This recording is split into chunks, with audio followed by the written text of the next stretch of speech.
वासुदेवाय। नारायणं नमस्कृत्यं नरं चैव नरोत्तमं देवीं सरस्वतीं व्यासं ततो जयमुदीरयेत्। नष्टप्रायेषु अभद्रेषु नित्यं भागवतस्य सेवया भगवतीरुत्तमश्लोके भक्ति भवति नैष्ठिकी।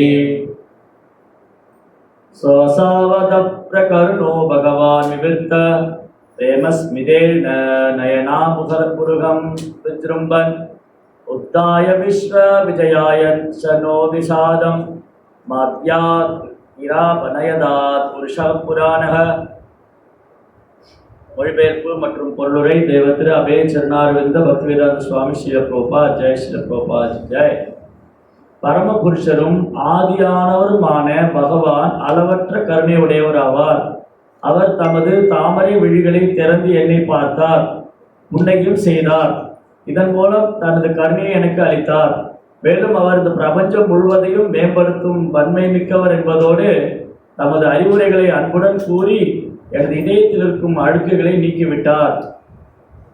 நடப்பு உலகில் பௌதிக உலகில் வீழ்ந்து கிடக்கும் ஆத்மாக்களிடம் பகவான் எப்பொழுதும் கருணையுடையவராக இருக்கின்றார். இந்த முழு பிரபஞ்சமும் பக்தி தொண்டில் ஆழ்ந்து இந்த முழு பிரபஞ்சமும் பக்தி தொண்டில் ஈடுபட்டு பகவானை வணங்கி அனைவரும் தன்னை உயர்த்தி கொள்வதற்காகவே பகவான் ஒரு வாய்ப்பாக இதை படைத்திருக்கின்றார். மேலும் அனைவரையும் படைத்த நோக்கமும் கூட இதுவே ஆகும். பகவான் தம்மை பல்வேறு புருஷர்களாக விரித்து கொண்டிருக்கின்றார். அவர்கள் அவரது சுய விரிவங்கமோ அல்லது அவரிடமிருந்து பிரிந்த தனிப்பட்ட விரிவங்கமாக இருப்பார்கள். தனிப்பட்ட ஆத்மாக்களின் சிறந்த புருஷர்கள் அவரிலிருந்து பிரிந்த தனிப்பட்ட விரிவுகளே ஆவர். ஆனால் சுய விரிவுகளோ பகவான் தாமே மேற்கொள்வதாகும். சுய விரிவங்கங்கள் என்பவர்கள் ஆள்பவர்கள் என்றால் பிரிக்கப்பட்ட விரிவுகள் ஆனந்தத்தின் பரம வடிவம் மற்றும் அறிவுடன் உன்னதமான ஆனந்தத்தினை பரிமாற்றம் செய்வதற்காக ஆளப்படுபவர்களாக இருக்கின்றனர். விடுதலை பெற்ற ஆத்மாக்கள் பௌதிக கற்பனை கருத்துக்கள் ஏதுமின்றி ஆள்பவர் மற்றும் ஆளப்படுவர் என்றும் ஆனந்தமயமான பரிமாற்றத்தில் தம்மை இணைத்துக் கொள்ளலாம். ஆள்பவர் மற்றும் ஆளப்படுபவர் இடையே உள்ள உன்னதமான பரிமாற்றத்துக்கு சிறந்த உதாரணமாக விளங்குவது பகவான் கோபியருடன் கொண்ட ராசலீலை ஆகும். கோபியர்கள் பகவானுடைய அந்தரங்க சக்தியின் ஆளுமைக்கு உட்பட்ட பிரிவுகள் ஆவர். அதனால் அவருடன் பகவான் ஆடிய ராசலீலை நடனமானது சாதாரண ஒரு ஆணுக்கும் பெண்ணுக்கும் இடையில் இருக்கும் பௌதிகமான உறவாக கருதப்படக்கூடாது. மாறாக இது பகவானுக்கும் உயிர்வாளுக்கும் இடையே உயர்ந்த நிறைவான உணர்வு பரிமாற்றமாகும்.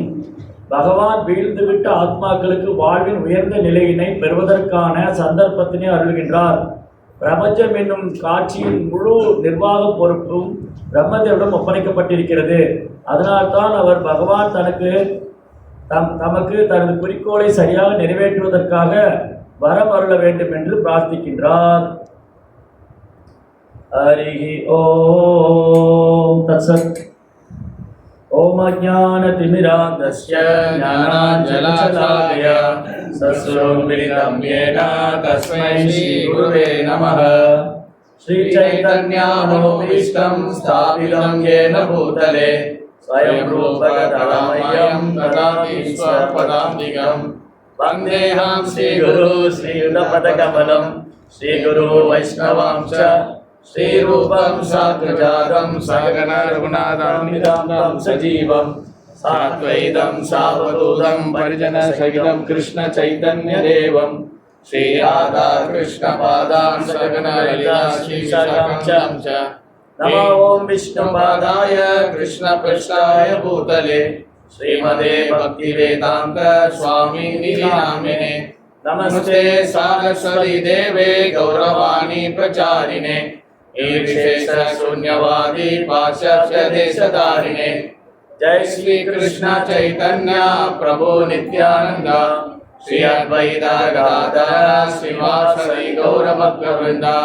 हरे कृष्णा कृष्णा कृष्णा हरे हरे हरे राम राम राम हरे हरे.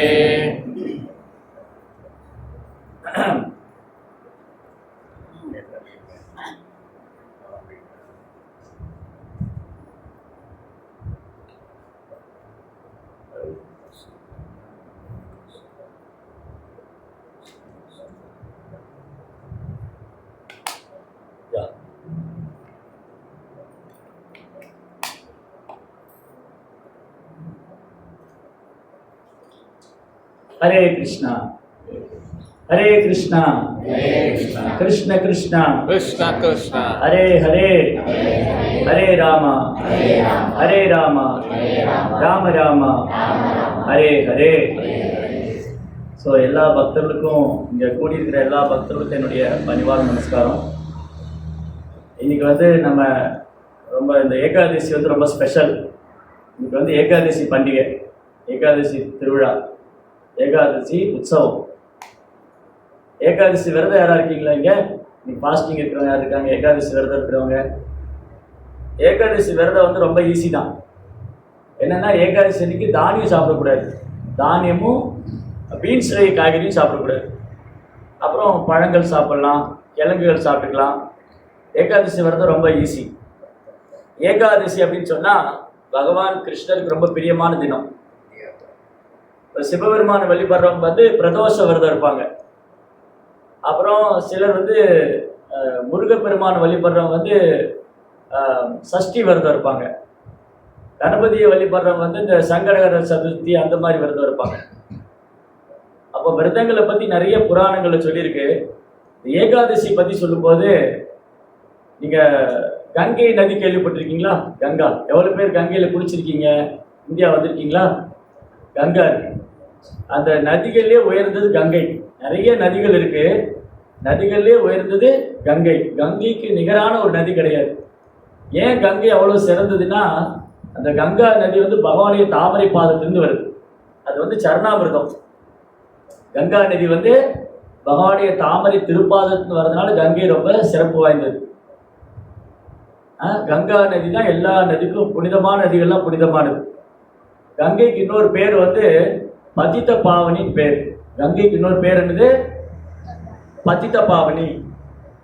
பதித்த பாவனின்னு சொன்னா, பதித்த அப்படின்னா ரொம்ப வீழ்ந்து போன ஆத்மாக்கள், அதாவது ரொம்ப பாவகரமான வாழ்க்கையை வாழ்றவங்க. இந்த உலகத்துல பிறந்து கஷ்டப்படுறோம், நம்மள மாதிரி இருக்கோம் இல்லையா? நம்ம எல்லாம் வீழ்ந்த ஆன்மாக்கள். கடவுளை மறந்துட்டு, கடவுளை விட்டுட்டு இந்த உலகத்துல வந்திருக்கோம் இல்லையா? இந்த மாதிரி வீழ்ந்த ஆன்மாக்களையும் விடுவிக்கக்கூடிய சக்தி கங்கைக்கு இருக்கு. கங்கையோடைய சிறப்பு என்னன்னா, நம்ம சாதாரணமாக குளிக்கிறதுக்கும் கங்கையில குளிக்கிறதுக்கும் வித்தியாசம் இருக்கு. சாதாரணமாக குளிக்கிறோம் இல்லையா, வீட்டில் ஷவரில் குளிப்போம் இல்லையா? நான் ஒரு தடவை இந்த மாதிரி ஒரு கிளாஸில் பேசிட்டு இருக்கும்போது ஒரு இடத்துல கேட்டேன், நம்ம வீட்டில் குளிக்கிறதுக்கும் கங்கையில குளிக்கிறதுக்கும் என்ன வித்தியாசம்னு கேட்டேன். அப்போ அவங்க சொன்னாங்க, வீட்டிலனா பக்கெட்லேருந்து தண்ணி எடுத்து குளிப்போம், கங்கையில் போனால் அப்படியே குளிக்கலாம்னு சொன்னாங்க. ஆக்சுவலி அது மீனிங் இல்லை, அது பாவம் தெரியாமல் சொல்லிட்டாங்க அவங்க. வெகுளித்தனமாக சொன்னாங்க, ஏன்னா அவங்களுக்கு அதை தெரிஞ்சிருக்கு. ஆனால் கங்கையில் குளிக்கிறதோட சிறப்பு என்னன்னு சொன்னால், கங்கையில் நம்ம தொடர்ந்து போய் குளித்தோன்னு சொன்னால் நம்ம பாவங்கள்லாம் போகும். பல ஜென்மங்களாக செய்த பாவம்லாம் கங்கையில் குளிக்கிறதுனால போகும். அப்போ அடுத்த கேள்வி வரும், அது எப்படி போகும்னு அடுத்த கேள்வி வரும் இல்லையா? அது எப்படி கங்கையில் போய் குளித்தா பாவமெல்லாம் போயிடுமா அப்படின்னு கேள்வி வரும். அர்த்தம் என்னன்னா, நம்ம எல்லாருக்கும் வந்து 2 உடம்பு இருக்கு. நம்ம எல்லாருக்கும் எவ்வளவு உடம்பு இருக்கு? இல்லையே, ஒரு உடம்பு தானே இருக்கு. என்ன நீங்க 2 உடம்பு இருக்குன்னு சொல்லி, நமக்கு எனக்கு ஒரு உடம்பு தானே இருக்கு. 2 உடம்பு இருக்கா, ஒரு உடம்பு இருக்கா? நம்ம எல்லாருக்கும் 2 உடம்பு இருக்கா, ஒரு உடம்பு இருக்கா? ஒண்ணுதான் பாக்குறோம் இல்லையா? ஆனா 2 இருக்கு. நம்ம எல்லாருக்கும் 2 உடம்பு இருக்கு, ஆனா ஒண்ணுதான் பாக்குறோம். இதுக்குள்ள இன்னொரு உடம்பு இருக்கு, 2 சரீரம் இருக்கு, நமக்கு 2 பாடி. இது இங்க ஒரு உடம்பு பார்க்குறோம், ஒரு சரீரம் இருக்கு, இதுக்குள்ள ஒரு சரீரம் இருக்கு. இப்போ நான் வந்து 2 ட்ரெஸ் போட்டிருக்கேன்னு வச்சுக்கோங்க. இப்போ உள்ள ஒரு பனியன் போட்டிருக்கேன், வெளியில் ஒரு ஷர்ட் போட்டிருக்கேன். அப்போ நான் உள்ள போட்டிருக்கிற பனியன் தெரியல, ஆனால் என்ன நினச்சிருக்கேன், நான் ஒரு ஷர்ட் தான் போட்டிருக்கேன்னு நினச்சிட்டு, ஆனால் நான் 2 ஷர்ட் போட்டிருக்கேன். இன்னர் வேற ஒன்று இருக்குது, அவுட்டர் வேற ஒன்று. இன்னர் கார்மெண்ட் ஒன்று இருக்குது, அவுட்டர் கார்மெண்ட் ஒன்று. உள்ள ஒரு ஆடை போட்டிருக்கேன், வெளியில் ஒரு ஆடை போட்டிருக்கேன். அந்த மாதிரி இந்த உடல்ல உயிர் இருக்கு, ஆன்மா. அந்த ஆன்மா வந்து 2 உடம்புனால மூடி இருக்கு. இப்போ இந்த உடம்பை வந்து நம்ம 2 ஆடை போட்டு மறைச்சிருக்கோம். இந்த உடம்பை என்ன பண்ணிருக்கோம், நம்ம 2 ஆடை போட்டு மறைச்சிருக்கோம். வெளியில ஒரு ட்ரெஸ் போட்டிருக்கோம், உள்ள ஒரு ட்ரெஸ் போட்டிருக்கோம். அந்த மாதிரி ஆன்மாவை வந்து 2 உடம்பு மூடி இருக்கு. ஒன்று வந்து இப்போ பார்க்குற உடல், நீங்க எல்லாம் பார்க்குறீங்க இல்லையா? இந்த உடம்பு, இதுக்கு வந்து ஸ்தூல சரீரம் பேர். இதுக்கு என்ன பேரு? ஸ்தூல சரீரம் அல்லது மெட்டீரியல் பாடி. இதுக்குள்ள இன்னொரு உடல் இருக்கு, அது சூட்சம சரீரம், கண்ணுக்கு தெரியாது. சூட்சமான எனக்கு கண்ணுக்கு தெரியாது. அதுக்கு வந்து சப்டில் பாடின்னு பேர். நீங்க எவ்வளவு பேர் மனசு பார்த்துருக்கீங்க? மனது பார்த்துருக்கீங்களா? மனசு இருக்கா? உங்க பேர் என்னது? ராஜன். ராஜன் சார், உங்க மனசு காமிக்க முடியுமா? அப்புறம் எப்படி மனசு இருக்குன்னு சொல்றீங்க? நீங்க உங்க மனசு பார்த்துருக்கீங்களா? சரி, மனசு கூட யாரும் செல்ஃபி எடுத்திருக்கீங்களா? அப்புறம் எப்படி மனசு இருக்குன்னு சொல்றோம்? மனது இருக்குங்கிறதுக்கான சாட்சி என்ன, அடையாளம் என்ன? நீங்க காமிச்சிருக்கீங்களா? சயின்ஸா? சயின்ஸ் இல்ல, உணர்ச்சின்னு சொல்ல முடியாது. மனது இருக்கிறதுக்கான அடையாளம் என்ன? மனது இருக்கிறதுக்கான அடையாளம் என்னது? மனது இருக்கிறதுக்கான அடையாளம் என்னதுன்னு சொன்னா, மனதை பார்க்க முடியாது, உணரலாம். இப்ப நான் அவர் சொன்ன உணர்ச்சின்னு சொன்னார் இல்லையா, அது இன்னும் கொஞ்சம் விவரமா சொல்லணும்னா, இப்ப நான் ராஜனை திட்டுறேன். இங்க ராஜன் உங்களுக்கு அறிவு இல்லையா? உடனே அவருக்கு என்ன ஆயிரும்? மனசுல வருத்தம் ஆயிடும். எல்லாரும் முன்னாடி என்னை பார்த்து அறிவு இல்லையான்னு கேட்டாரு. யார் இவர்? முதல்ல என்ன, முதல்ல உங்களுக்கு அறிவு இருக்கான்னு கேட்பாரு இல்லையா? அப்ப நான் யாரையா பார்த்து அறிவு இல்லையான்னு கேட்டா என்ன சொல்லுவாங்க? திரும்ப உனக்கு முதல்ல அறிவு இருக்கான்னு கேட்பேன் இல்லையா? அப்போ என்னை திட்டுனா எனக்கு கோபம் வருது. அப்புறம் நான் இதே ராஜன் சார், ராஜன் நான் ரொம்ப நல்லவருங்க, பாருங்க இன்னைக்கு வெளியில பார்ட்டிக்கெல்லாம் போகாம இங்க ப்ரோக்ராம் வந்திருக்கிறாரு. அப்போ ராஜனுக்கு ரொம்ப சந்தோஷம், எல்லாரும் முன்னாடி ரொம்ப குளோரிஃபை பண்ணு இல்லையா? எல்லாரும் முன்னாடி நம்மளை புகழ்றேன். அப்போ நம்மளை புகழ்ந்தா சந்தோஷம், திட்டுனா வருத்தம். புகழ்ந்தா மானம், இகழ்ந்தா அவமானம். இதெல்லாம் எங்கிருந்து வருது? நமக்கு இன்பம் துன்பம் எங்கிருந்து வருது? மனதிலிருந்து வருது இல்லையா? மனது தான் நம்முடைய எல்லா செயலுக்கும் மையமா இருக்கு. நடுவுல மனதுக்கு மனது என்ன வேலை பண்ணும் தெரியுமா? மனது வேலை பண்ணிக்கிட்டே இருக்கு. மனது என்ன வேலை பண்ணும்? மனதுக்கு 3 வேலை இருக்கு. மனது 3 வேலை செய்யும். அதனால மனது இருக்குன்னு சொல்லலாம். மனதை நம்ம பார்க்க முடியாது. மனதுல 3 வேலை செய்யும். மனது யாருக்கா தெரியுமா என்ன வேலை பண்ணும்னு? மனது என்ன வேலை பண்ணும்? எதையாவது நினைச்சுக்கிட்டே இருக்கும். திங்கிங், ஏதாவது திங்க் பண்ணிட்டே இருக்கும் இல்லையே. ஒரு 8 மணிக்கு தான் கிளாஸ் தொடங்கியிருக்காரு, எப்போ முடிப்பாரு, இன்னைக்கு என்ன பிரசாதம் கொடுக்க போறாங்க, அப்புறம் வீட்டுக்காரா வந்திருப்பாங்களா, நான் வீட்டை கூட்டிட்டு ஒரு தடவை இழுத்து பார்த்தனா, லாக் கரெக்டாக போட்டு வந்தேனா, ஒருவேளை யாரோ வெயிட் பண்ணிட்டு இருப்பாங்களா, இல்லை எனக்கு யாரோ ஃபோன் பண்ணியிருப்பாங்களா, நான் ஃபோன் வேறு சைலண்டில் போட்டிருக்கேனே அப்படி இங்கே உட்காந்துட்டு இருப்போம். ஆனால் மனசு இந்த வேலையெல்லாம் பண்ணிட்டு இருக்கும். எனக்கு யாரோ ஃபோன் பண்ணியிருப்பாங்களா, மெசேஜ் பண்ணியிருப்பாங்களா. ஸோ மனதில் எண்ணங்கள் அலையலையாக வந்துட்டு இருக்கும். மனது இருக்கிறதுக்கான அடையாளம் என்னது? எண்ணங்கள் வந்துக்கிட்டே இருக்கு. ஏதாவது திங்க் பண்ணிட்டே இருப்போம், ஏதாவது நினச்சிக்கிட்டே இருப்போம். அப்புறம் அதை அடையணும் முயற்சி பண்ணுவோம், அனுபவிக்கணும்னு நினைக்கும். Thinking, feeling, building. மனதோட 3 வேலை, மைண்டோடைய 3 ஒர்க் என்னன்னா திங்கிங், ஃபீலிங், பில்டிங். எதையாவது நினைத்து கொண்டே இருப்பது, அதனை அடைய முயற்சிப்பது, அப்புறம் அனுபவிக்கிறது. கரெக்டா? இது இருந்தால் தான் மனசு. இது எல்லாம் மனது இல்லைன்னு அர்த்தம். ஆனால் இது இல்லாமல் யாரா இருக்காங்களா? அப்போ எல்லாருக்கும் மனசு இருக்கு. அப்போ அதை உணரதான் முடியும், காமிக்க முடியாது. என்னுடைய மனதில் உள்ள உணர்ச்சிகளை நான் வெளிப்படுத்தலைங்க. கோபம் மனதில் கோபம் வருது, அதனால முகத்தில் தெரியுது. மனசுல சந்தோஷம் இருக்கு, முகத்தில் தெரியுது இல்லையா? அப்போ நம்ம எல்லாருக்கும் மனது இருக்கு. புத்தி இருக்கா? அதுக்கு தான் இப்போ சண்டே வந்துடும். புத்தி இருக்கான்னு கேட்டால் சண்டை வரும். கணவன் மனைவி பார்த்து உனக்கு புத்தி இருக்கான்னு கேட்டால் இதை தெரிஞ்சா நீங்கள் கல்யாணம் பண்ணின்னு கேட்பான். இது நீ கல்யாணம் பண்ணுறது முன்னாடியே வச்சிருக்கணும் இல்லையா? இல்லை மனைவி கணவனை பார்த்து உங்களுக்கு புத்தி இல்லைன்னு கேட்டால் நீ கல்யாணத்துக்கு முன்னாடி யோசிச்சிருக்கணும். ஏன் கல்யாணம் பண்ணதுக்கு அப்புறம் கேட்குற நீ புத்தி இருக்கான்னு இல்லையா? அப்போ புத்தியை பார்க்க முடியுமா? யாரா புத்தியை பார்த்துருக்குறோமா? புத்தியை காமிக்க முடியுமா? அப்போ புத்தி இருக்குன்னு எப்படி சொல்றீங்க? புத்தி இருக்குன்னு எப்படி சொல்றோம்? மனதில் வரக்கூடிய எண்ணங்களை எப்படி செயல்படுத்துறதுதான் புத்தி. சரி, இன்னைக்கு ப்ரோக்ராம் போகணும். மோட்டார் சைக்கிளில் போயிடலாமா, கார் எடுத்துகிட்டு போயிடலாமா, இல்லை யாராவது ஃப்ரெண்டு கூட்டிகிட்டு போயிடலாமா, இல்லை கொஞ்சம் நேரம் கழித்து போகலாமா? அப்போ மனதில் வரக்கூடிய எண்ணங்களை செயல்படுத்துறது புத்தி. எப்படி போகலாம்? அதுக்கப்புறம் அகங்காரம். எவ்வளோ பேருக்கு அகங்காரம் இருக்கு? எல்லாருக்குமே இருக்கு, ஆனால் ஒத்துக்க மாட்டோம். நம்ம எல்லாருக்கும் அகங்காரம் இருக்கு, ஒத்துக்க மாட்டோம். அப்போ மனம், புத்தி, அகங்காரம் இந்த 3 கண்ணுக்கு தெரியாது, ஆனால் உணரலாம். ஒருத்தரை பார்த்து உனக்கு ரொம்ப அகங்காரம் சொல்ற எப்படி தெரிஞ்சுது? என்ன போட்டோ எடுத்து காமிச்சாங்களா அகங்காரத்தை? ஆளை பார்த்துட்டு இவன் அகங்காரம் பிடிச்சவன் இல்லையா? அப்போ மனம், புத்தி, அகங்காரம் கண்ணுக்கு தெரியாது, அது சூட்சமா இருக்கு. இப்போ கங்கையில போய் இதுக்கு கங்கை குளிக்கிறது என்ன சம்பந்தம்னா, இந்த மனசு இருக்கு இல்லையா, மனதுல நிறைய கெட்ட விஷயங்கள்லாம் இருக்கு. காமம், கோபம், பேராசை, பொறாமை அதெல்லாம் அடையணும்னு நினைக்கிற புத்தி, மனசு சுத்தமா இல்லை, புத்தி சுத்தமா இல்லை, மனசு சுத்தமா இல்லை, புத்தி சுத்தமா இல்லை, ஒரு 4 அகங்காரம். நான் யார் தெரியுமா? 4 அகங்காரம், பொய் அகங்காரம். இந்த 3 வந்து அசுத்தம். இந்த 3 அசுத்தம். இந்த உடம்பு அசுத்தமான என்ன பண்றோம்?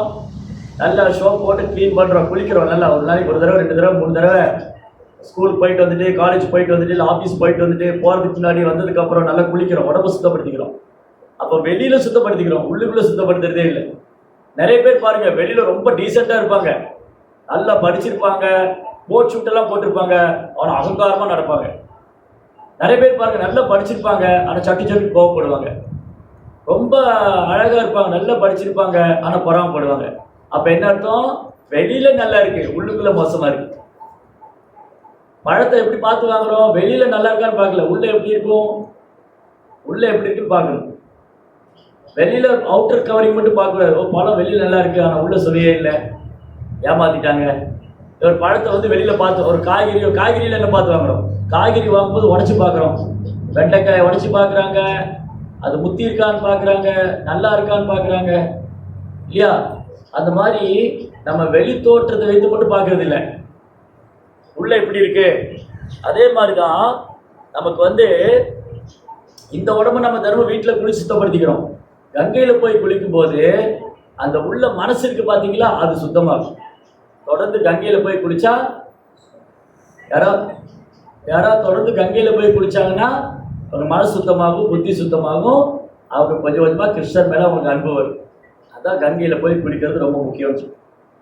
அதனால எப்படியாவது வாய்ப்பு கிடைக்கும் போது 1 தடவையாவது 2 தடவையாவது ஊருக்கு போகும்போது கங்கையில குளிக்கணும். யாரெல்லாம் ஊருக்கு இந்தியா வரும்போது கங்கா ஸ்நானம் பண்ணணும், ரொம்ப ரொம்ப ஸ்பெஷல். அது நிறைய புனித நதிகள்லாம் அங்கே ஓடிடும். கங்கா, யமுனா, சரஸ்வதி, கோதாவரி, தாமிரபரணி, காவேரி, கிருஷ்ணா, நிறைய நதிகள் இருக்கு, துங்கபத்ரா. அந்த நதிகள் எல்லாம் முதன்மையானது கங்கா. கங்கா தான் ஃபர்ஸ்ட். அப்போ நதிகள்ல உயர்ந்தது கங்கை, தாவரங்களிலே உயர்ந்தது ஹிமாலயம். இமயமலை இருக்கு இல்லையா, ரிஷிகேஷ், ஹரித்வார், பத்ரிநாத், கேதார்நாத். அந்த இமயமலை வந்து தாவரங்களே உயர்ந்தது. தாவரங்களே உயர்ந்தது இமயமலை, நதிகளில் உயர்ந்தது கங்கை, பக்தர்களே உயர்ந்தவர் அப்படின்னு சொன்னா மகாதேவர். வைஷ்ணவானாம் யதா சம்பு, பக்தர்களே உயர்ந்தவர் மகாதேவ். அதுக்கப்புறம் விரதங்களே உயர்ந்தது ஏகாதசி. விரதங்களே சிறந்தது ஏகாதசி. ஏகாதசிங்கிறது பகவானுக்கு ரொம்ப பிரியமான நாள். இப்போ எப்படி ஏகாதசிக்கு இவ்வளவு சிறப்பு, கங்கைக்கு எப்படி இவ்வளவு சிறப்பு? கங்கை பகவானுடைய தாமரை பாதத்திலிருந்து வந்தனால கங்கைக்கு சிறப்பு. அந்த கங்கை தண்ணி, இப்போ நீங்க எவ்வளவு பேர் சிவபெருமானுடைய போட்டோ பார்த்துருக்கீங்க? சிவபெருமானுடைய போட்டோ பார்த்துருக்கீங்களா? சிவபெருமான் சிவா, அவர் எப்படி இருப்பாரு? சிவபெருமான் எப்படி இருப்பாரு? பார்த்துருக்கீங்களா? பார்த்தது இல்லையா? அஜித் விஜய் போட்டோலாம் பார்த்துருக்கீங்களா? சினிமாலே பார்த்து, நேரில் கூட பார்த்துருப்பீங்க. சிவபெருமான் போட்டோ பார்த்துருக்கீங்களா? எப்படி இருப்பார் சிவபெருமான்? சிவபெருமான் வந்து நம்ம பார்க்குற சிவபெருமான், நீங்க இங்க வெளியில பார்க்குற சிவபெருமான் கிடையாது. சாஸ்திரத்துல வேதங்கள் என்ன சொல்லி, சிவபெருமானுடைய நிறம் வந்து பொன் நிறத்துல இருக்கும், தங்க நிறம் இருக்குல்ல. அந்த மாதிரி இதுல திருவாசகத்திலேயே அதுல பாடியிருக்கு, பொன்னார் மேனியன் பேர். சிவபெருமானுக்கு பேர் வந்து பொன்னார் மேனியன். பொன்னார் மேனினா ஒரு உடம்பு வந்து பொன் நிறத்துல இருக்கும். அப்புறம் ருத்ராட்ச மாலை அணிஞ்சிருப்பார். தலை ஓடு, மண்டை ஓடு இருக்குல்லையே, அதை மாலையா போட்டிருப்பார். கழுத்துல ஒரு பாம்பு தொங்கிட்டு இருக்கும், கையில ஒரு பாம்பு தொங்கிட்டு இருக்கும், காலில் ஒரு பாம்பு தொங்கிட்டு இருக்கும். அதுக்கப்புறம் ஜடா முடி இருக்கும். அந்த ஜடை முடியில ஒரு பிறை சந்திரன் இருக்கும். அப்புறம் அந்த ஜடை முடியிலிருந்து ஒரு தீர்த்தம், ஒரு தண்ணி இப்படி வெளியில வரும். அவர் உடம்பெல்லாம் ஸ்மசானத்துக்கு சாம்பல் எடுத்து பூசியிருப்பார். சுடுகாடு இருக்கு இல்லையா, சுடுகாட்டுல சாம்பல் எடுத்து பூசியிருப்பார். ஏன் சிவபெருமான் அப்படி இருக்காரு? சுடுகாட்டில் இருக்கிற சாம்பல்லாம் எடுத்து பூசியிருக்காரு. பாம்புகள்லாம் அவர் மேல உட்கார்ந்துருக்கு. அவர் தலையிலேருந்து ஒரு தீர்த்தம், ஒரு ஜலம் வருது. அவர் தலையிலேயே பிறை சந்திரன் இருக்கு. இதெல்லாம் இன்னைக்கு யோசிச்சிருக்கணுமா? போனோமா, சாமி கும்பிட்டோமா, பொங்கல் வாங்கி சாப்பிட்டோமா, பிரார்த்தனை பண்ணோமா, வேலை முடிஞ்சது. தெரிஞ்சுக்கணும் சிவபெருமான் யாரு, கிருஷ்ணர் யாரு, பார்வதி யாரு, ஏன் அவங்க அந்த ரூபத்தில் இருக்காங்க, இதுக்கான காரணம் என்ன, பிரம்மதேவர் யார். இங்கே பிரம்மாவுடைய பிரார்த்தனை படித்தோம் இல்லையா? பிரம்மாவுக்கு எவ்வளோ தலை கேள்விப்பட்டிருக்கீங்களா? பிரம்மாவுக்கு எவ்வளோ தலை இருக்கு? 5 தலை. அவர் 5 தலைங்கிறார். 5ஆ 4ஆ 2ஆ 3ஆ 1ஆ? 4. குட். 4 தலை. ஆக்சுவலி 5 தலை பிரம்மாவும் இருக்காங்க, நிறைய பிரம்மா இருக்காங்க. 1 தலை பிரம்மா, 2 தலை பிரம்மா, 100 தலை பிரம்மா, 1000 தலை பிரம்மாலாம் இருக்காங்க. ஆனால் நம்ப மாட்டாங்க யாரும் சொன்னா. அது எப்படி ஒருத்தருக்கு 1000 தலை இருக்க முடியும்? இதே வந்து ஹாலிவுட் படத்தில் எடுத்தால் நம்புவாங்க, ஆமாம் ஆமாம் அவருக்கு 1000 தலை இருக்குது. சினிமாவில் சொன்னால் ஆமாம் ஆமாம் ஆமாம். சினிமாவில் ஒரு ஹீரோ வந்து நேற்று நான் பிரச்சாரத்துக்கு போகும்போது வெள்ளை காக்கா பறந்தது, ஆமாம் ஆமாம் வெள்ளை காக்கா பறந்தது எங்கள் ஹீரோ சொன்னார், எங்கள் தலைவர் சொன்னார் இல்லையா? சினிமாவில் வந்து ஒரு ஹீரோ சொல்லிட்டாருன்னா ஆமான்னு சொல்லுவாங்க. நம்ம சொன்ன வச்சுங்களேன், இந்த சாமி பொய் சொல்கிறாரு, எப்படி 1000 தலை இருக்க முடியும்? ஆனால் சினிமா நடிகர் சொன்னால் நம்புவாங்க, சினிமா காமிச்சா நம்புவாங்க, நம்ம சொன்னால் நம்ப மாட்டோம். அப்போ யார் மேலே தப்பு இருக்கு? என்ன எங்களை நம்பணுமா சினிமாக்காரங்க நம்பணுமா? எங்களையே நம்பணும்னு சொன்னால் பிரபுபாதர் சொன்னதான் சொல்லுவோம். பிரபுபாதர் என்ன சொல்லி கொடுத்துருக்காரு? பிரபுபாதர் வந்து ஒரு தூய பக்தர், ஒரு ஆச்சாரியர். பிரபுபாதர் புக்கில் என்ன எழுதியிருக்காரோ, பிரபுபாதர் என்ன சொல்லியிருக்காரோ அதை தான் நாங்கள் சொல்லுவோம். நான் புதுசாலாம் ஒன்று கண்டுபிடிச்சதுன்னு சொல்ல மாட்டேன், நான் ஏதோ கற்பனை பண்ணிலாம் சொல்ல மாட்டேன்.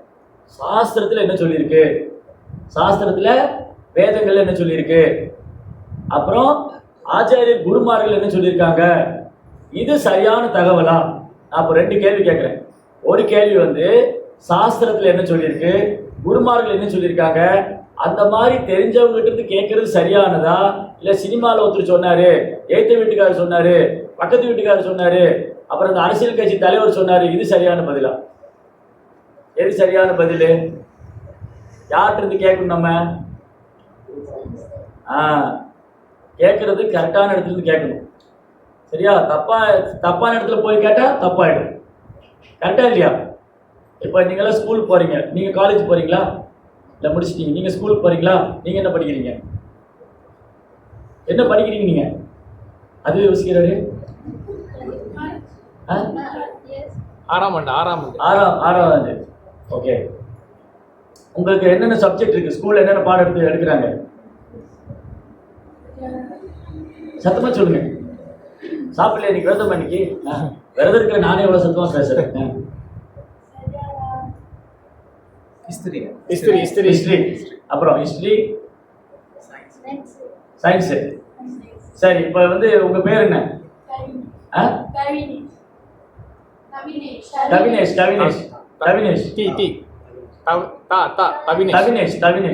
ஓகே. தவினேஷ் வந்து ஸ்கூலுக்கு அமிச்சாங்க, அவங்க அப்பா அம்மா வந்திருக்காங்களா இங்க? சரி, வரல. தவினேஷ் ஸ்கூலுக்கு அமிச்சாங்க. தவினேஷ் வந்து வரலாறு பாடம் படிக்கணும், அப்புறம் அறிவியல் பாடம் படிக்கணும். இப்போ தவினேஷ் வந்து வரலாறு பாடத்துல ஒரு சந்தேகம், அதை வரலாறு டீச்சர்கிட்ட போய் கேட்பாரு, அறிவியல் டீச்சர்கிட்ட போய் கேட்பாரு? அப்ப அங்க தெரியுது இல்ல, எனக்கு வரலாறு பாடத்து சந்தேகம்னா வரலாறு டீச்சர் தான் கேட்கணும், அறிவியல் பாடத்தை சந்தேகம்னா அறிவியல் டீச்சர்கிட்ட கேட்கணும். அந்த மாதிரி கடவுளை பத்தி தெரிஞ்சுக்கணும், இந்த படைப்பை பற்றி தெரிஞ்சுக்கணும், இந்த உலகம் எப்படி படைக்கப்பட்டது, யார் படைச்சாங்க, கடவுள் யாரு, கிருஷ்ணர் யாரு, சிவபெருமான் யாரு, இதெல்லாம் தெரிஞ்சுக்கணும்னா இந்த மாதிரி குருமார்கள்ட்ட இருந்து கேட்கணும், பிரபுபாதர் மாதிரி ஆச்சாரியர்கிட்ட இருந்து கேட்கணும், பக்தர்கிட்ட இருந்து கேட்கணும். சினிமா நடிகர்கிட்ட போய் கேட்கக்கூடாது, அப்புறம் தெரியாதவங்ககிட்ட போய் கேட்கக்கூடாது, அதை தெரிஞ்சவங்ககிட்ட கேட்கணும். ரைட்டா?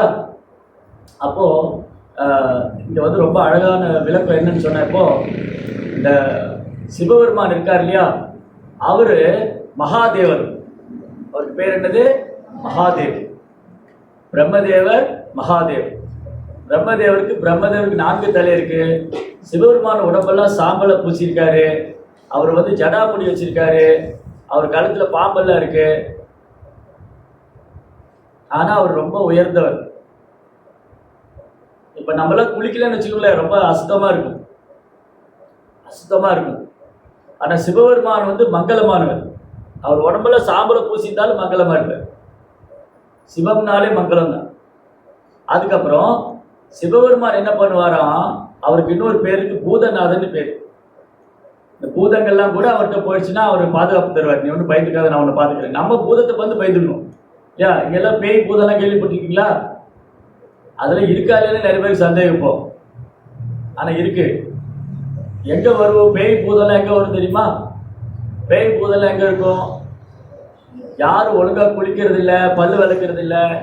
ராத்திரியான ஊர் சுத்துறவங்க பின்னாடிலாம் பேய் பூதெல்லாம் போகும். யார் சுத்தமா இருக்காங்க, பக்தி பண்றாங்க, வீடெல்லாம் சுத்தமா வச்சிருக்காங்கன்னா அங்க பேய் பூதெல்லாம் வராது. இந்த மாதிரி வீடெல்லாம் சுத்தம் பண்ணி வீட்டில் பூஜை அறையெல்லாம் வச்சு துளசியெல்லாம் வச்சு வீடு சுத்தமா இருந்தா அங்க யார் வருவா? லட்சுமி வந்திருப்பாங்க. வீடு சுத்தமா இருந்தா யார் வந்திருப்பாங்க? லட்சுமி வந்திருப்பாங்க. வீடெல்லாம் போட்டு குப்பை மாதிரி போட்டு வச்சு அங்க பேப்பர் குப்பை, இங்க குப்பை, அழுக்கு துணி கிளீன் பண்ணல, அழுக்கு ட்ரெஸ் போட்டு குளிக்காம அப்படியே பெட்டெல்லாம் உட்காந்து அதெல்லாம் நாஸ்தி அசுத்தம் பண்ணி வச்சிருந்தா அங்க யார் வருவா? பேய் இருக்கும். எனக்கு கண்ணுக்கு தெரியல, இன்னும் உங்களை பிடிக்கல, வீட்டுக்குள்ளதான் இருக்கு. அது என்னைக்கா ஒரு நாள் கோவம் வந்து பிடிக்கும். அப்ப பேய் பிடிச்சுன்னா என்ன சொல்லுவா? பேய் பிடிச்சவங்களை பார்த்துருக்கீங்களா? கத்துவாங்க, ஓடுவாங்க, அலறுவாங்க, சங்கிலி போட்டு கட்டி வச்சிருப்பாங்க அவங்கள. நீங்க கேரளால வந்து ஒரு கோயில் இருக்காங்க. இந்தியாவில் வந்து கேரளால ஒரு சோட்டானிக்கரன் ஒரு அம்மன் கோயில் இருக்கு. அந்த அம்மன் கோயில பேய் பிடிச்சவங்க சங்கிலி போட்டு கட்டி வச்சிருப்பாங்க. அந்த பேய் ஓட்டுவாங்க. அந்த மாதிரி பேய் இருக்கு இல்லையா? அந்த பேய்னா என்னன்னா, இப்போ நான் இறந்து போயிட்டேன். ஆனா என் ஆசை நிறைவேறவே இல்லை. என் ஆசை நிறைவேறாம இறந்து போயிட்டேன்னா நான் ரொம்ப பாவம் செஞ்சேன்னா நான் பேயோட உடல்ல இருப்பேன். அந்த பேய்க்கு உடல் இருக்கு, ஆனா அனுபவிக்க முடியாது. இப்ப நான் வந்து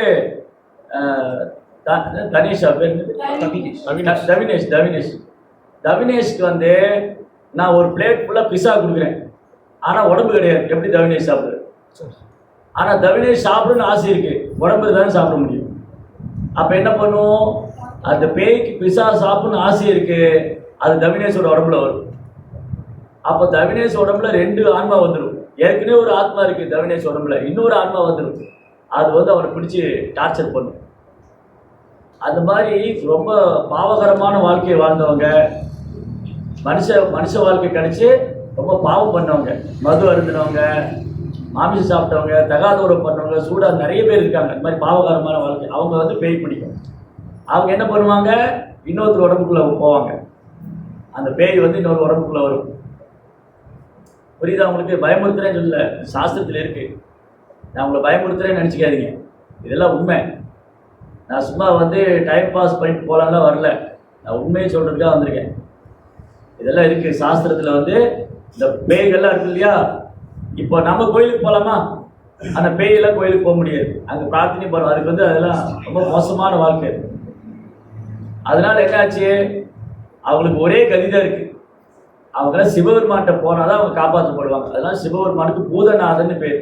பூதங்கள்லாம் அவர் அடைக்கலம் கொடுத்ததுன்னா அவங்களை விடுவிச்சிருவாரு, அவங்களுக்கு அடைக்கலம் கொடுப்பார். அப்புறம் ரொம்ப சந்தோஷம் ஆயிடுவார். அவர்கிட்ட போய் பிரார்த்தனை பண்ணா சிவபெருமான் ரொம்ப சந்தோஷமாயிடுவார், ஆசீர்வாதம் கொடுப்பார். அந்த சிவபெருமான் என்ன பண்ணாங்க? கங்கை நீரை தன் தலையில தாங்கியிருக்காரு. கங்கா தீர்த்தம் அது எங்கிருந்து வருது? கங்கா பகவானுடைய ஆன்மீக லோகத்திலிருந்து வருது. அதை வந்து சிவபெருமான் தலையில தாங்கிட்டார்.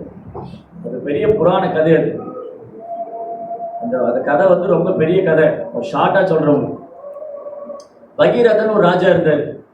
அந்த ராஜா என்ன பண்ணாரு? அவங்க முன்னோர்கள்லாம் இறந்து போயிட்டாங்க. ஒரு முனிவருடைய சாபத்துல, கபில முனிவருடைய சாபத்துல வந்து அந்த 60,000 பசங்க அவங்க முன்னோர்கள் இறந்து போனாங்க. அவங்கள வந்து அவங்களை விடுவிக்கணும், அவங்களுக்கு மோட்சம் கொடுக்கணும். அப்ப கங்கை பூமிக்கு வரணும். அதனால பகீரத ராஜா ரொம்ப கடுமையா தவம் பண்ணார். ஏதாவது புரியுதா நான் சொல்றதுல அவங்களுக்கு? புரிஞ்சா சரி.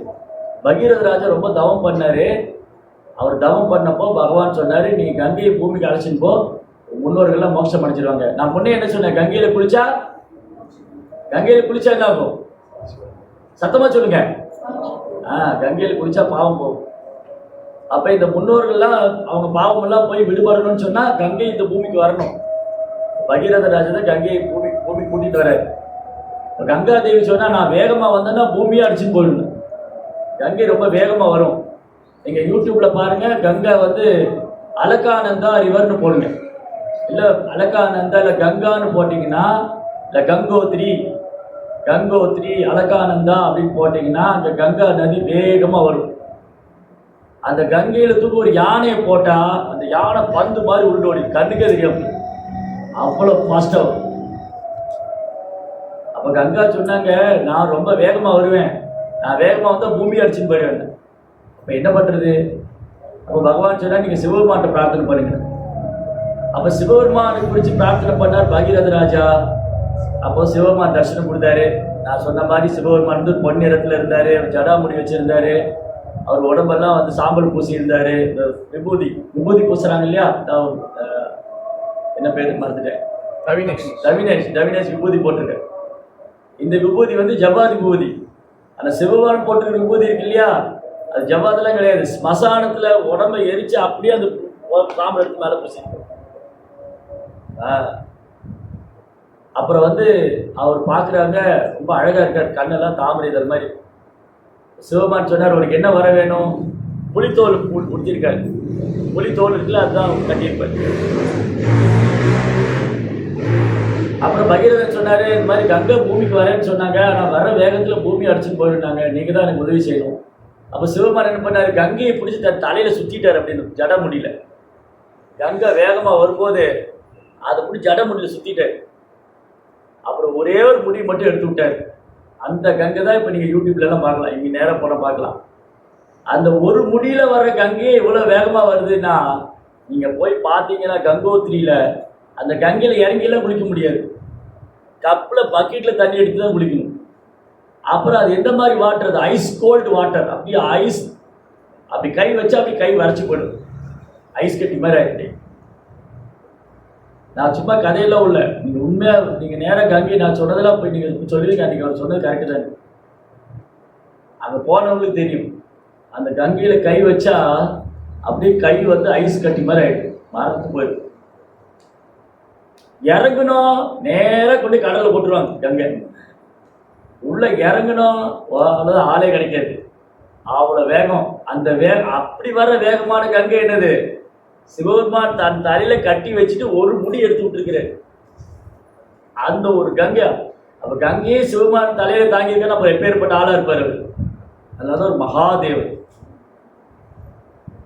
அதனால நதிகளிலே உயர்ந்தது கங்கை, தேவர்களே உயர்ந்தவர், பக்தியிலே உயர்ந்தவர் மகாதேவர். வைஷ்ணவானாம் யதா சம்பு.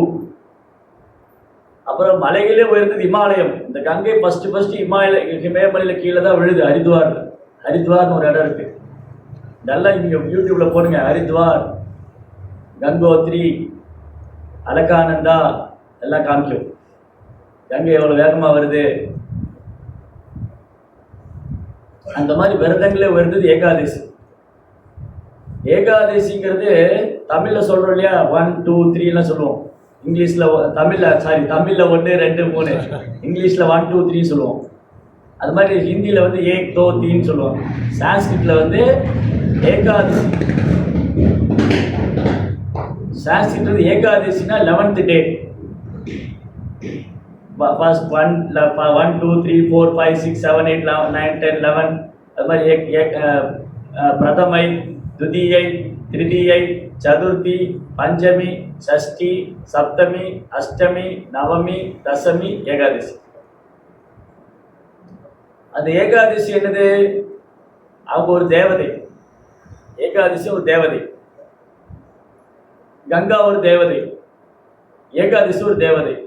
கங்கா தேவதை நதி ரூபத்தில் இருக்காங்க, ஏகாதசி தேவதை ஒரு திதி ரூபத்தில் இருக்காங்க. புரிஞ்சுதா? நீங்க கேலண்டர்ல பாத்தீங்கன்னா போட்டிருக்கோம், இன்னைக்கு வந்து அஷ்டமி திதி, நவமி திதி, இன்னைக்கு தசமி, ஏகாதசி. டெய்லி ஷீட் கேலண்டர்ல பார்த்தா ஏகாதசின்னு போட்டு, ரைட்? அப்போ என்ன, ஏன் ஏகாதசி எல்லாமே எல்லா நாளும் இருக்கு, அப்போ ஏகாதசிக்கு எவ்வளவு ஸ்பெஷல், ஏகாதசி எவ்வளவு சிறப்பு? ஒரு நாள் இந்த முரான்னு ஒரு அசுரன் இருந்தான், முரா. இந்த முராங்கிற அசுரனுக்கு அவர் சொன்ன 5 தலை இருந்தது, பயங்கரமான அசுரனும். அப்படியே பார்த்தா அந்த கருன்னு இந்த இடி மழை பெய்யும்போது ஒரு கருப்பா ஒரு மேகம் வரும், அந்த மாதிரி இருப்பாங்க, கருன்னு இருக்கும். அப்படியே தலைமுடியெல்லாம் வந்து பெரிய பெரிய மலை மாதிரி இருக்கும். இப்போ சைடு போனால் பெரிய மலையெல்லாம் இருக்கும், அந்த மாதிரி இருக்கும் அவன் தலைமுடியெல்லாம். அவன் கண்ணெல்லாம் நெருப்பு பந்து மாதிரி இருக்கும். அந்த முராங்கிற அசுரன் தேவர்களை துன்புறுத்தினான், பிரஜைகளை, மக்களை துன்புறுத்தினான், எல்லாம் கொடூரமா. அப்போ அவனை கொல்லணும். தேவர்கள்லாம் பகவான்கிட்ட பிரார்த்தனை பண்ணாங்க, இந்த முரா அசுரனை கொல்லுங்க. அப்ப விஷ்ணு என்ன பண்ணாரு, புறா கூட போய் சண்டை போட்டார். பகவான் விஷ்ணுவுக்கும் புறாவுக்கும் சண்டை நடந்தது. ரொம்ப நேரம் சண்டை போட்டு, இந்த சண்டை ரொம்ப நேரம் நடந்துட்டு இருந்தது. பகவான் விஷ்ணு என்ன பண்ணார், அப்படியே கொஞ்சம் ரெஸ்ட் பண்ணிக்கிட்டார். அப்படி ரெஸ்ட் பண்ணார், அந்த சண்டையை போட்டுட்டு இருக்கும்போது ரெஸ்ட் பண்ணார், ஓய்வு எடுத்தார், அப்படியே கொஞ்ச நேரம் தூங்கினார். இந்த முரா ஆசுரன் அடிக்க வந்து பார்த்தீங்கன்னா இந்த விஷ்ணு படுத்துட்டு இருக்காரு. விஷ்ணு படுத்துட்டு இருக்காரு. இவர் படுத்துட்டு இருந்தாலும் சரி எந்திரிச்சு கொல்லணும்னு போனான். அப்போ அவர் உடம்புல இருந்து ஒரு தேவதை வந்தார். அந்த தேவதை வந்து ஒரு வால் எடுத்து முராவை ஒரே சீவிட்டாங்க தலையை. விஷ்ணு கண்ணை திறந்து பார்த்தா அந்த முரா அசுரன் இறந்து போயிருக்க. யாரு இந்த முராவை கொன்னது? நானே கூட சண்டை போட்டுட்டு இருந்தேன். அவ பக்கத்துல வந்து ஒரு தேவதை நின்று இருக்கா. பிரபு, நான் தான் கொன்னேன்னா. ஓ, நீ யாரு? நான் தான் ஏகாதசி, நான் உங்க பக்தை, நான் தான் ஏகாதசி. ஓ ஏகாதசி, நீ இந்த முராங்கிற அசுரனை கொன்னதுனால நான் உனக்கு வரம் கொடுக்குறேன். உன்னோட ஏகாதசிக்கு யார் பக்தர்கள் விரதம் இருக்காங்களோ அவங்க எனக்கு ரொம்ப பிரியமானவங்க. அவங்க எல்லா பாவத்திலிருந்து விடுபடுவாங்க. அவங்க என்னுடைய உலகத்துக்கு வருவாங்க. விஷ்ணுடைய உலகம் தெரியுமா? நம்ம எந்த உலகத்தில் இருக்கிறோம்? நீங்கள் எந்த உலகத்தில் இருக்கீங்க? நம்ம எந்த உலகத்தில் இருக்கிறோம்? ஏதோ ஒரு உலகத்தில் இருக்கு. நம்ம எந்த உலகத்தில் இருக்கிறோம்? இந்த உலகத்துக்கு வந்து பௌதிக உலகம் பேர். கலியுகம், அது கலியுகம். இது உலகம். இது எந்த உலகம்னா கலியுகத்துல நம்ம பௌதிக உலகத்தில் இருக்கோம். அது மெட்டீரியல் வேர்ல்டு. பூமியில் இருக்கோம், பூலோகத்தில் இருக்கோம். பூலோகம். நம்ம எந்த லோகத்தில் இருக்கிறோம்? பூலோகம். கடவுளுக்கு ஒரு உலகம் இருக்கு தெரியுமா? கடவுளோட உலகம் எது? விஷ்ணு எங்க இருப்பார்? வைகுண்டம். சிவபெருமான் எங்க இருப்பார்? கைலாசம். சிவபெருமான் கைலாசத்தில் இருப்பார், விஷ்ணு வைகுண்டத்தில் இருப்பார்.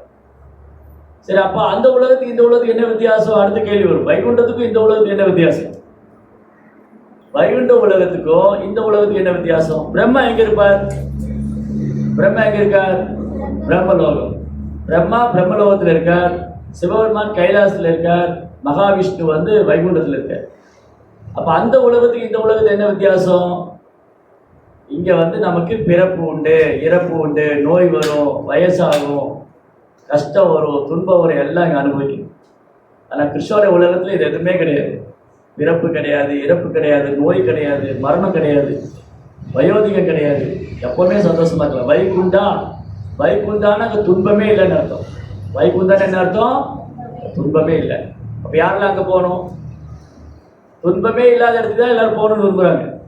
ஆனா இங்க அப்படி நினைச்சிட்டு இருக்காங்க, இங்க துன்பம் இல்லாம இருக்கணும்னு. ஆனா ஏதோ ரீதியில வரும், ஏதோ ரீதியில துன்பம் வந்துகிட்டே இருக்கு. நான் நினைச்சேன் இந்தியாவில இருந்தா வெயில் அடிக்குது, மலேசியா வந்து இங்கேயும் வெயில் அடிக்குது, ஓகே கொஞ்சம் நல்லா இருக்குன்னு பார்த்தேன். அங்க கம்பேர் பண்ணுறது இங்க பரவாயில்ல. இந்தியாவில் இன்னைக்கு போனீங்க இப்போ அப்படியே உங்களை வெயில் உருக்கிடும். நல்ல வந்து மைக்ரோ ஓவனில் வச்ச மாதிரி இருக்கும். போனீங்கன்னா வீட்டுக்குள்ளே போனால் இந்தியாவில் வந்து அப்படி வெயில் அடிக்கப்போம் மேலெல்லாம். சரி, மலேசியாவில் போனால் நல்லா இருக்குன்னு பார்த்தா இங்கேயும் இப்படி வெயில் அடிக்குது. ஆனால் இந்தியாவை கம்பேர் பண்ணும்போது பரவாயில்ல, ஏதோ கொஞ்சம் பொழைச்சிக்கலாம்.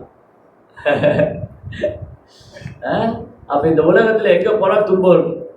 சில இடத்துல போனால் ரொம்ப குளிர் அடிக்கும், ஐயோ இங்கே குளிருது. இந்தியாவில் இருக்கிறவங்க நினச்சிக்காங்க அமெரிக்கா போனால் நல்லா இருக்கும்னு. அமெரிக்காவில் குளிர் தாங்கலை, இந்தியா போனால் நல்லா இருக்கும், அங்கே வந்தால் வெயில் தாங்கலை. அப்போ இந்த உலகத்தில் ஏதோ ஒரு வகையில் துன்பம் இருக்கும். உடலால் துன்பம் இருக்கும், மனசால துன்பம் இருக்கும், இயற்கையினால துன்பம் இருக்கும், அவர் துன்பம் இருக்கும். ஆனால் பகவானுடைய உலகத்தில் துன்பமே இருக்காது. அதுதான் வைகுண்டம், இந்த துன்பமே கிடையாது. அப்போ ஏகாதசி விரதம் இருக்கிறவங்க அங்கே போனால் திரும்ப வர மாட்டாங்க. பகவானுடைய உலகத்துக்கு போனால் திரும்ப இந்த போயிட்டு வர வேலையில இல்லை, அங்கே போனால் திரும்ப வரணும். கிருஷ்ணன் என்ன சொல்றார் பகவத்கீதையில? நதத் பாசேதே சூரியோ ந சாங்கோ ந பாவகா எத் தத்வான நிவர்த்தந்தே தத் தாம பரமமம. என்னுடைய உலகத்துல சூரியன் தேவையில்லை அர்ஜுனா, என் உலகத்தில் சூரியன் தேவையில்லை, சந்திரன் தேவையில்லை. அப்ப எப்படி வெளிச்சமா இருக்குங்க? மின்சாரம் தேவையில்லை. கிருஷ்ணாவுடைய உலகத்துல சூரியனும் தேவையில்லை, சந்திரனும் தேவையில்லை, மின்சாரம். அப்ப எப்படி வெளிச்சமா இருக்கும்? எப்படி வெளிச்சமா இருக்கு? சூரியன் எப்படி வெளிச்சமா இருக்கு? சூரியன் ஒரு கிரகம் தானே, சூரிய லோகம். அது எப்படி வெளிச்சமா இருக்கு? ஏன்னா அது கிரகமே வெளிச்சமா தான் இருக்கு. அங்க போய் யாரும் லைட் போடணுமா? தேவையே இல்லை. சூரியனுக்கு லைட் தேவையா? தேவையில்லை, ஏன்னா அதுவே வெளிச்சம் கொடுக்கும். அந்த மாதிரிதான் சூரிய மண்டலமே வெளிச்சம் கொடுக்கும்போது கிருஷ்ணனுடைய உலகம் ஏன் வெளிச்சம் கொடுக்காது? அந்த வைகுண்ட லோகம் எப்பவுமே சுய பிரகாசமா இருக்கு, எப்பவுமே வெளிச்சது, சுய பிரகாசம். அங்க இருட்டே கிடையாது.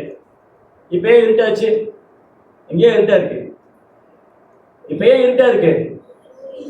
இப்ப சூரியன் இல்ல, சூரியன் வந்தோடனே வெளிச்சம் வருது இல்லையா? ஆனா இங்கதான் வந்து சூரியன் வரும்போது வெளிச்சமா இருக்கும், சூரியன் போயிட்டா இருட்டாயிடும். ஆனா கிருஷ்ண உலகத்துல எப்பவுமே வெளிச்சமா இருக்கும், இருட்டாவே இருக்காது, இருளே கிடையாது, அங்க வெளிச்சமா இருக்கும், சுயப்பிரகாசம். அதனால கிருஷ்ணோட உலகத்துல வைகுண்டத்துல சந்திரன் தேவையில்லை, சூரியன் தேவையில்லை, மின்சாரம் தேவையில்லை. அங்க போயிட்டா துன்பமே கிடையாது.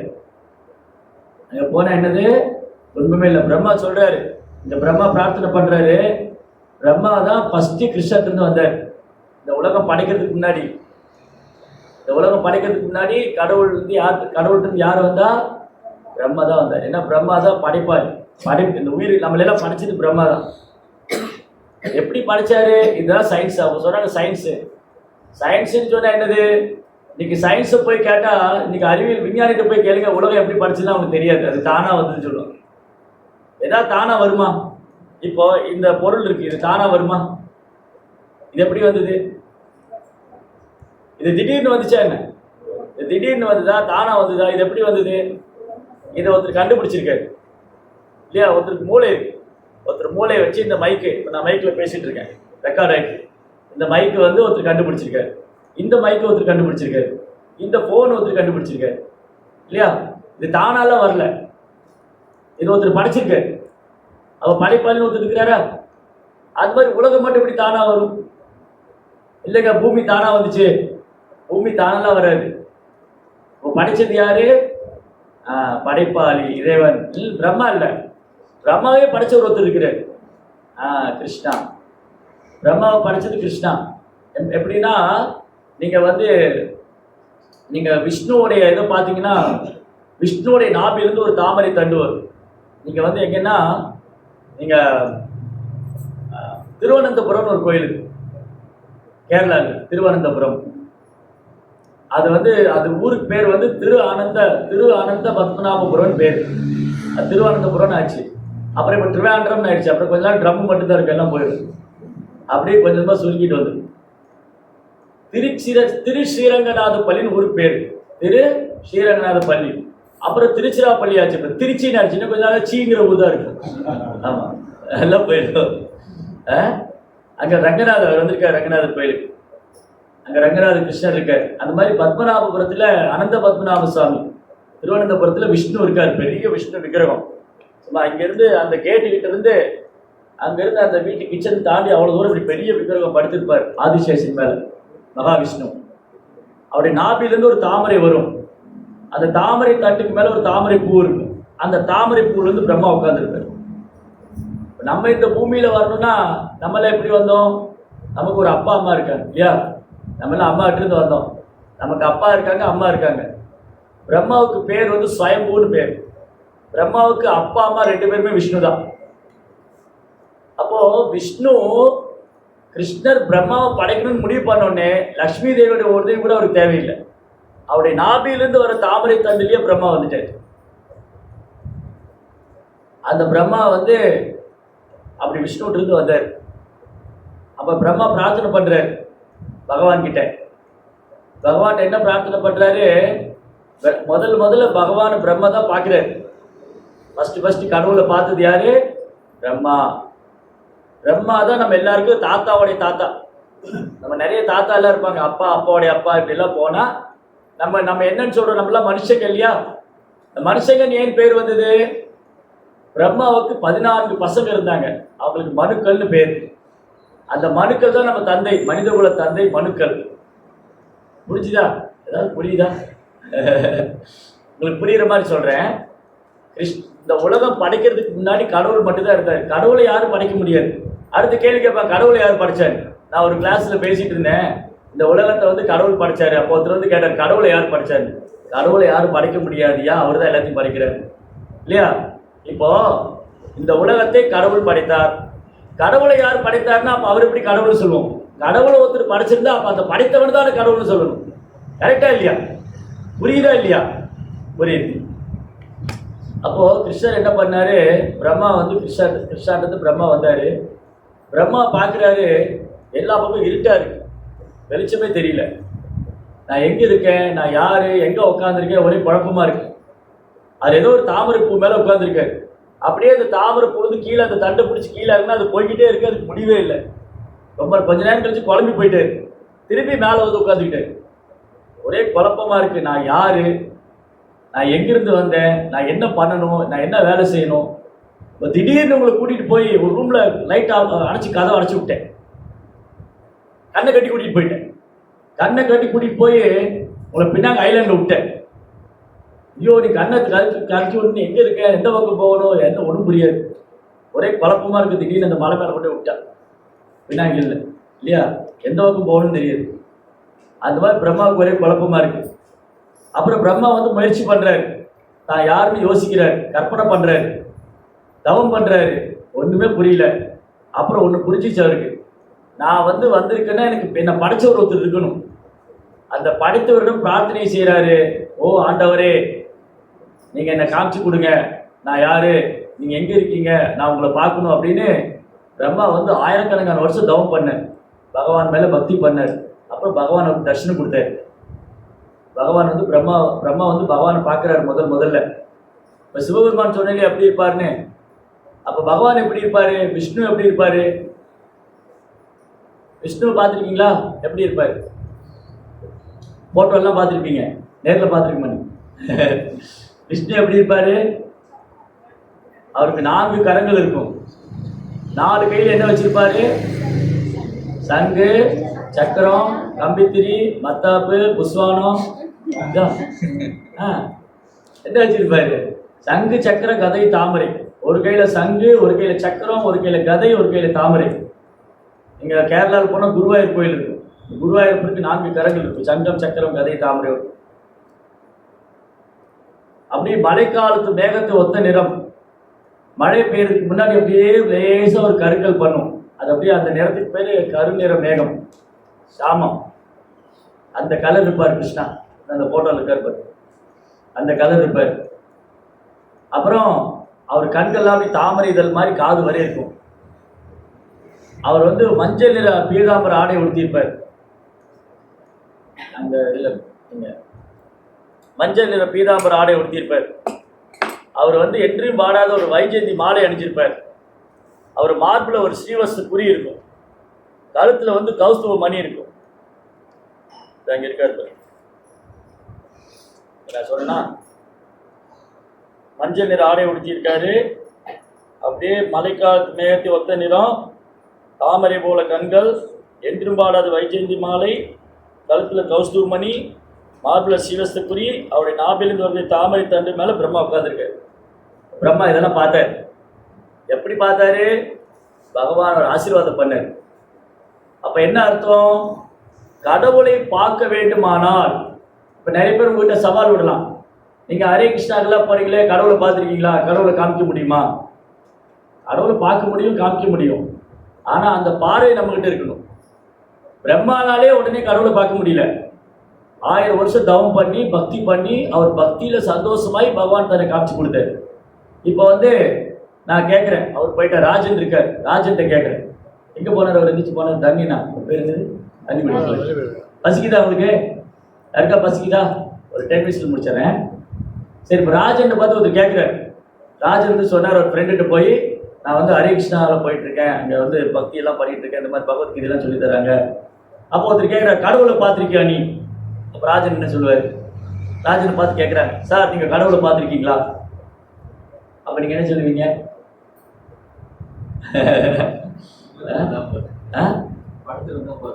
படத்துல தான் பார்த்துருக்கேன். அப்போ ஒத்துக்க முடியாது, நீங்க நேரில் காமிக்கணும். நான் வந்து சொல்றேன் ராஜன்ட்ட, இப்போ என்ன ராஜனோட ஃப்ரெண்டு வச்சுக்கோங்க, நான் ராஜன் சொல்றேன், சார் நீங்க கடவுளை காமிக்க முடியுமா? கடவுள் இருக்கார், முதல்ல கடவுள் இருக்கார் நம்புறீங்களா அப்படின்னு காமிங்க. அப்படி நான் சவால் விடுறேன். நான் வந்து ராஜன் கிட்ட சவால் விடுறேன், சார் நீங்க கடவுள் இருக்கார் நம்புறீங்களா? நான் கடவுள் இல்லைன்னு சொல்றேன், கடவுளை காமிக்க பார்க்கலாம். அப்ப ராஜன் என்ன செய்வார், நீ நம்புனா நம்பு, நம்பாட்டி போன்னு போயிடுவேன் இல்லையா? பட் அப்படி இல்லை, நம்ம நிரூபிக்கலாம். எப்படி நிரூபிக்கலாம்? இதே தான் பிரபுபாட்ட வந்து கேட்டாங்க. பிரபுபாதர்கிட்ட வந்து கேட்டாங்க, பிரபுபாத் இந்த இயக்கத்தை வந்து அமெரிக்காவில் தொடங்கினார். அப்போ அங்கே நிறைய சந்தேகங்கள்லாம் கேட்டிருப்பாங்க இல்லையா, எப்படி கிருஷ்ணரை கடவுள்னு சொல்றீங்க, கிருஷ்ணரை பார்த்துருக்கீங்களா, கிருஷ்ணரை காமிக்க முடியுமா, கேள்வி கேட்டிருப்பாங்க இல்லையா. சும்மா அப்படியே குருட்டுத்தனமாக ஏற்றுக்குவாங்களா, இல்லை. ஸோ இப்போ வந்து இப்போ மணி எவ்வளோ ஆச்சு, 9 மணி ஆச்சு. சரி, இப்போ வந்து நான் ராஜன் கேட்குறேன், சூரியன் இருக்காரா, சூரியன் இருக்காரா? ராஜன் சொல்ல இருக்காரு. நான் நம்ப மாட்டேன், இப்போ சூரியனை காமிங்க. இப்போ காமிச்சாதான் நம்புவேன். அப்போ ராஜனால சூரியன் காமிக்க முடியுமா? அவர் சொல்லுவார், சூரியன் இருக்கு, நீ நம்பினாலும் நம்பாட்டிப்போம். வேணா ஒன்று பண்ணு, இங்கே உட்காந்துட்டு இருக்கு, காலையில் 6 மணிக்கு வரும், பார்த்துக்கோ இல்லையா? கரெக்டா? சூரியன் இருக்கு. இப்போ மணி 9 ஆச்சு, இப்போ இரவு 9 மணி. சூரியன் இருக்கு, ஆனால் என்னால் பார்க்க முடியாது. ஆனால் பார்க்க முடியும். ஒரு பொறுமையாக உட்காந்து காலையில் 6 மணி வரைக்கும் இருந்தேன்னா பார்க்கலாம். அதெல்லாம் முடியாது. சூரியனே முன்னாடி வா, அப்போதான் நம்புவேன்னு சொல்ல முடியாது. என் முன்னாடி சூரியனுக்கு வந்து ஆர்டர் போட முடியாது. சூரியனுக்காக இப்போ கட்டளை போட முடியுமா? இப்போ உட்காந்துட்டு நான் வந்து சூரியனே நீ இருக்கிறது உண்மையில முன்னாடி வா, அப்போதான் நம்புவேன்னா சூரியன் வராது. என்ன கற்று ராத்திரி பூரா கத்திட்டு இருந்தாலும் வராது. காலையில் 6 மணிக்கு அவரே மேலே வருவார். போதா பாரு, சூரியன் வந்துருச்சு. அப்படிதான் கடவுளை வந்து நான் கற்பனை பண்ணி உணர முடியாது. இல்லை கடவுளுக்கு ஆர்டர் போட முடியாது. கடவுளே நீ இருக்கிறது உண்மையா முன்னாடி வா, அப்படி கடவுளுக்கு ஆர்டர் போட்டு புரிஞ்சிக்க முடியாது, பார்க்க முடியாது. அப்போ கடவுளுக்கு ஆர்டர் போட்டுலாம் பார்க்க முடியாது, கற்பனை பண்ணி பார்க்க முடியாது, ஆராய்ச்சி பண்ணி பார்க்க முடியாது. அப்போ எப்படி பார்க்க முடியும்? பிரம்மா எப்படி பார்த்தாரு? அவருக்கு பக்தி பண்ணதுனால பகவான் அவர் காமிச்சு கொடுத்தாரு. அப்போ நான் பொறுமையா உட்கார்ந்துருந்தா எனக்கு சூரியன் முன்னாடி வரும். அந்த மாதிரி கடவுள் மேல அன்பு செய்ய ஆரம்பிச்சுட்டா கடவுள் நம்ம முன்னாடி வருவார். அவர் எப்படி வேணாலும் வருவார். இந்த மாதிரி விக்கிர ரூபத்தில் வருவார், ஆன்மீக குரு ரூபத்தில் வருவார், மனதில் இதயத்திலே பரமாத்மாவா இருக்காரு, எல்லா பக்கம் அவருக்கு காமிச்சு கொடுப்பாரு. கடவுளை உணர முடியும். அதான் பிரபுபா சொன்னாரு. ஒருத்தர் வந்து கேட்டார் பிரபுபாட்ட, சாமிஜி நீங்க கடவுளை பார்த்துருக்கீங்களா? எஸ். எனக்கு காமிக்க முடியுமா? என்னால காமிக்க முடியும், உன்னால பார்க்க முடியாதுன்னு. பிரபுபா என்ன சொன்னாரு, என்னால கடவுளை காமிக்க முடியும், உன்னால பார்க்க முடியாது. ஏன்னா அதுக்கான பார்வை நம்ம கிட்ட இல்லை. எப்படி கடவுள் பிரம்மானால எப்படி கடவுளை பார்க்க முடிஞ்சுது? பிரம்மானால எப்படி கிருஷ்ணரை பார்க்க முடிஞ்சுது? பக்தினால பார்க்க முடிஞ்சுது. அப்போ நமக்கு பக்தி இருந்தால் நம்மளுக்கு கடவுளை பார்க்கலாம். இப்போ இங்க விக்கிரகம் இருக்கு, ராதா கிருஷ்ணர் விக்கிரகம். இப்போ நமக்கு பக்தி இருந்தா அங்க பகவான் தெரிவார், இல்லாட்டி அது ஒரு மார்பிளா தான் தெரியும். என்ன இங்க ஒரு மார்பிள் பொம்மை வச்சிருக்காங்க, பக்தி இல்லாதவங்க எப்படி தெரியாது? ஒரு மார்பிள் பொம்மையா தெரியும். பக்தருக்கு எப்படி இங்க கிருஷ்ணர் இருக்காரு, ரொம்ப அழகா இருக்காரு, நிறைய பூவெல்லாம் போட்டு அலங்காரம் பண்ணியிருக்காங்க, கிருஷ்ணருக்கு வந்து பிரசாதம் படைக்கிறாங்க, கிருஷ்ணர் வந்து சாப்பிட்றாரு. அப்ப யார் இதை புரிஞ்சுக்க முடியும்? பக்தர்கள் தான் புரிஞ்சுக்க முடியும், பக்தி இல்லாதவங்க புரிஞ்சுக்க முடியாது. சரி, அப்ப பக்தி வளரணும், இதெல்லாம் புரிஞ்சுக்கணும் இல்லையா? கடவுள் யாரு, அவர் எப்படி உணர்றது, அவர் எப்படி நான் வந்து புரிஞ்சுக்கிறது, அவர்கிட்ட எப்படி அன்பு செய்யறது, அதுக்கு தான் குரு பிரபுபாத் இருக்க. பிரபுபாத் எப்படி சொல்லி கொடுத்துருக்காரு, நீங்க கடவுளை உணரலாம், அப்ப நீங்க கொஞ்சம் தூய்மை அடையணும். ஏன்னா கடவுள் ரொம்ப தூய்மையானவர், நம்ம தூய்மையாகாம கடவுளை உணர முடியாது. அப்ப தூய்மை ஆகணும்னு சொன்னா என்ன பண்ணணும்? பிரம்மா என்ன பண்ணாரு? நீங்க பிரம்மாவோட கையில பாத்தீங்கன்னா ஒரு ஜப மாலை வச்சிருப்பாரு. அவருக்கு 4 கை இருக்கும், அதுல ஒரு கையில ஜப மாலை வச்சிருப்பாரு. இந்த மாதிரி ஜப மாலை இருக்கு, உள்ள வச்சுட்டேன். இந்த மாதிரி பிரம்மா வந்து ஒரு ஜப மாலை வச்சிருப்பாரு. இந்த மாலையில வந்து பிரம்மா என்ன பண்ண ஜபம் பண்ணுவார். ஹரே கிருஷ்ணா கிருஷ்ண கிருஷ்ணா ஹரே ஹரே, ஹரே ராமா ராம ராமா ஹரே ஹரே. இந்த மாதிரி 1000 வருஷம் பிரம்மா ஜபம் பண்ணார். அப்போ பகவான் தரிசனம் கொடுத்தார். அப்போ பிரம்மாவுடைய வழியை நம்ம ஃபாலோ பண்ணா நாமளும் கடவுளை உணரலாம். அதுக்கான ப்ராசஸ் தான் இந்த ஜபா மெடிடேஷன். இங்க எவ்வளவு பேர் ஜபம் பண்றீங்க? ஹரே கிருஷ்ணா மந்திரம் தினமும் ஹரே கிருஷ்ணா மந்திரம் ஜபம் பண்ணி நல்லா கை தூக்குங்க, மேல நல்லா தூக்குங்க. ரைட். அப்போ இப்பதான் நம்ம ஆரம்பிச்சிருக்கோம். அதனால நான் ஜபம் பண்ண உடனே கிருஷ்ணனுக்கு தெரியலையே, தெரியவாரு. எப்போ அழுக்குகள்லாம் போகணும், இந்த இதயத்தில் இருக்க அழுக்குகள்லாம் போகணும், காமம் கோபம் பேராசை, இதயம் சுத்தமாகும். அப்போ மந்திரன்னு சொன்னா இதயத்தை சுத்தப்படுத்துறது, இதயத்தை விடுவிக்கிறது, இதயத்தை வந்து சுத்தப்படுத்துறது, மனதை வந்து விடுவிக்கிறது. மந்திரஹா திராயதே இது மந்திரஹா, மனதை சுத்தப்படுத்துறது, மனதை திறக்கு செய்யும். இப்போ மனது அழுக்கா இருக்கு, அதனால தான் என்னால் கடவுளை பார்க்க முடியும். அப்போ கடவுள் நான் ஒன்னொன்னே மனசு சுத்தமாகும். அப்போ நான் மந்திராவை சாண்டிங் பண்ண கிருஷ்ணா கொஞ்சம் கொஞ்சமாக ரிவீல் பண்ணுவார். எப்படி கிருஷ்ணா ரிவீல் பண்ணுவார்? இந்த விக்கிரகத்து கூட நம்ம பிரார்த்தனை ஏற்றுக்குவார், அது நமக்கு காமிச்சு கொடுப்பார். நம்ம செய்கிற சேவையில் கொஞ்சம் கொஞ்சமாக கடவுள் உணர ஆரம்பிச்சிடலாம். அப்போ இந்த மந்த்ரா வந்து ஹரே கிருஷ்ணா கிருஷ்ண கிருஷ்ண ஹரே ஹரே, ஹரே ராம ராம ராம ஹரே ஹரே, இந்த மந்திரத்தை சொன்னதுனால பிரம்மாவுக்கு பகவான தர்ஷனம் கிடைச்சது. அவர் எப்போ பகவானுடைய நாமத்தை சொல்லிட்டே இருந்தார். அப்போ எப்போ பகவான் திருப்தி அடைஞ்சார்னா பிரம்மாவுடைய சேவையில பக்தியில திருப்தி அடைஞ்சா பகவான் தரிசனம் கொடுத்தார். முதல்ல பிரம்மா என்ன பண்ணாரு, அவரே முயற்சி பண்ணி பார்த்தாரு, நான் யாரு எங்க இருக்கேன் இல்லையா. முதல்ல ஃபர்ஸ்ட் என்ன, பிரம்மா பார்க்கும்போது எல்லா பக்கம் இருட்டா இருந்தது. முதல்ல பிரம்மா பார்க்கும்போது எல்லா பக்கம் இருட்டா இருந்தது. அவர் எங்க இருக்காருன்னு தெரியல, அவர் யாருன்னு தெரியல. அவர் சொந்த முயற்சியில தேடி பார்த்தாரு, கற்பனை பண்ணி பார்த்தாரு, ஆராய்ச்சி பண்ணி பார்த்தாரு, முடிவுக்கே வர முடியல. திரும்பி போய் அந்த தாமரப்பூ மேல உட்காந்துட்டு, அந்த எனக்கு மேல ஒரு சக்தி இருக்கு, அது பகவான் இருக்காரு, அவர் தான் இதெல்லாம் பண்ணியிருக்கணும், அதனால ஒரு ப்ரேயர் பண்றேன் அப்படின்னு இந்த ப்ரேயர் பண்ண ஆரம்பிச்சு பிரம்மா பக்தி பண்ண ஆரம்பிச்சது தான் கடவுள் தன்னை வெளிப்படுத்த. அதே போல பிரம்மாவுடைய வழிமுறை தான் பிரபுபாதர் நமக்கு சொல்லிக் கொடுக்குறாரு. இந்த சம்பிரதாயம் வந்து நம்ம ஃபாலோ பண்றோம் இல்லையா, இந்த சம்பிரதாயம் வந்து பிரம்ம மாத்வ கௌடிய வைஷ்ணவ சம்பிரதாயம். இந்த சம்பிரதாயத்துடைய முதல் ஆச்சாரியர் பிரம்மா தான். முதல் வேத ஞானத்தை பகவான் பிரம்மாவுக்கு கொடுத்தாரு. இந்த பிரார்த்தனை இந்த ஸ்லோகம் வந்து, இந்த அத்தியாயத்துடைய தலைப்பு வந்து பிரம்மதேவரின் பிரார்த்தனைகள். பகவானை பார்த்தோன்னே பிரம்மா பிரார்த்தனை பண்ணாரு. அதுக்கப்புறம் பகவான் அவருக்கு அறிவு கொடுத்தாரு, இந்த பிரபஞ்சங்களை எப்படி உயிர்வாளிகள் எப்படி படைக்கணும்னு சொல்லு. அப்போ பிரம்மாட்டுறது 4 குமாரர்கள், அப்புறம் 14 மனுக்கள், சப்த ரிஷிகள், கபிலர், கௌதமர், கனாதனர், அகஸ்தியர், புலஸ்தியர் மாதிரி 14 ரிஷிகள், 7 சப்த ரிஷிகள், அப்புறம் தேவர்கள் எல்லாம் பிரம்மா வந்து படைச்சார். அப்ப எப்போ பிரம்மாவுக்கு படைக்கிற சக்தி கிடைச்சது, பிரம்மாவுக்கு படைக்கிற சக்தி பகவான் தான் கிடைச்சது. அதனால இந்த பிரபஞ்சத்தை படைத்ததும் பகவான், அப்புறம் பிரம்மாவை படைச்சதும் பகவான், அவருக்கு இந்த படைக்கிறதுக்குள்ள அறிவு சிருஷ்டி கொடுத்ததும் பகவான். அதனால பிரம்மா இங்க பிரார்த்தனை பண்றாரு, பகவான் இடத்துல எனக்கு வந்து ஆசீர்வாதம் பண்ணுங்க, நான் உயிர்வாளிகள்லாம் படைக்கணும். அதனால நமக்கு நல்ல புத்தி, நல்ல ஞாபக சக்தி, நல்ல திறமை, நல்ல நிர்வாகம் பண்ணணும், குடும்பம் நல்லா பார்த்துக்கணும், மனைவியை நல்லா பார்த்துக்கணும், பிள்ளைகளை நல்லா பார்த்துக்கணும், நல்லபடியா இருக்கணும், நல்ல ஒரு நிம்மதியான ஒரு அமைதியான வாழ்க்கை வாழணும், அது கடவுளை உணரணும், அவருக்கு சேவை பண்ணணும். இதெல்லாம் பண்ணணும்னா இந்த நாம ஜபத்துல தான் இருக்கு. ஹரே கிருஷ்ணா கிருஷ்ண கிருஷ்ண ஹரே ஹரே, ஹரே ராம ராம ராம ஹரே ஹரே. இந்த நாம ஜபத்தை வந்து எவ்வளவு சித்தையா பண்றோமோ, எவ்வளவு நம்பிக்கையா பண்றோமோ, எவ்வளவு கவனமா பண்றோமோ, தினமும் இந்த நாம ஜபிக்க இங்க வாழும் போது சந்தோஷமா இருக்கலாம். கிருஷ்ணரும் தன்னை வெளிப்படுத்த ஆரம்பிச்சிருவார். நான் உங்க கூட தான் இருக்கேன், உங்க வீட்லயே இருக்கேன், நீ பிரேயர் பண்ணும்போது கூட இருக்கேன், நீ பகவத்கீதை படிக்கும்போது கூட இருக்கேன், நீ கோயில்ல நான் உங்க கூடயே தான், உங்க கையை பிடிச்சிட்டு நீ என் கையை பிடிச்சிட்டே தான் இருக்க, நீ அவங்க கூடயே தான் வந்துட்டு இருக்க காமிச்சு கொடுப்பேன். அதை உணர்றதுக்கு கொஞ்சம் டைம் ஆகும். உடனே உணர முடியாது. ஆனா நம்ம பக்தியில சிரத்தையா பண்ண கிருஷ்ணன் நம்மளுக்கு காமிச்சு தருவேன். இந்த மந்திரத்துல இருக்கேன், வாழ்க்கையில ஒரு கட்டத்திலையும் காமிச்சு கொடுப்பேன். அதை நீங்க உணர ஆரம்பிக்கும். ஓகே, ஹரே கிருஷ்ணா. ஜெய் ஸ்ரீ பிரபுபாத் கி ஜெய். உங்களுக்கு ஏதாவது கேள்வி இருந்தா கேட்கலாம். ஏதாவது கேள்விகள் சந்தேகம், ஒரு 5-10 நிமிஷம் ஏதாவது கேள்விகள் சந்தேகம் இருந்தா கேட்கலாம்.